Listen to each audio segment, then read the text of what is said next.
হাতুড়ি সিংকে নিয়ে আলোচনা তো আগে থেকেই। বোর্ডের সভাপতি দায়িত্ব নেওয়ার পরেই ফারুক আহমেদ বলেছেন, ব্যক্তিগতভাবে তিনি শ্রীলঙ্কার এই কোচের ব্যাপারে আগের অবস্থানেই আছেন। তার মানে হাতুড়ি সিং ফারুক না বলেছেন। কিন্তু পাকিস্তানি সিরিজের স্বাভাবিক সাফল্যর পর যে সাফল্যর প্রেক্ষাপট ছিল হাতুড়ি সিংয়ের দীর্ঘমেয়াদী পরিকল্পনা, এখন কি আর উপায় আছে তাকে চুক্তি শেষের আগে বিদায় দেওয়া? তবে সেই সম্ভাবনা একেবারেই উড়িয়ে দেওয়া যাচ্ছে না। এর আগে তার সাজানো পরিকল্পনাতেই হবে ২ টেস্ট ও টি-২০ প্রস্তুতি। বাংলাদেশের দল ভারতে যাবে ১৫ সেপ্টেম্বর।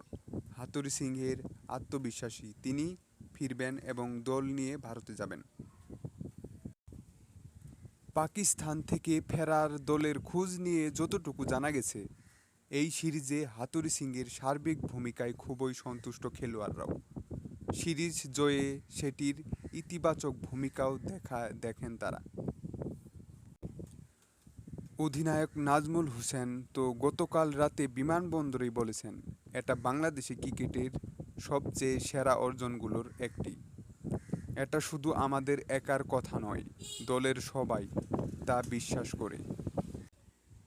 তার কথায় আমরা যেভাবে প্রস্তুতি নিয়েছি সফরে যাওয়ার আগে এবং সেখানে যাওয়ার পর, দলের প্রত্যেকের মানসিকতা, দক্ষতা ও সামর্থ্য নিয়ে চিন্তাভাবনা সব মিলিয়ে খুব ভালো প্রস্তুতি ছিল, এ কথা বলেন নাজমুল হাসান।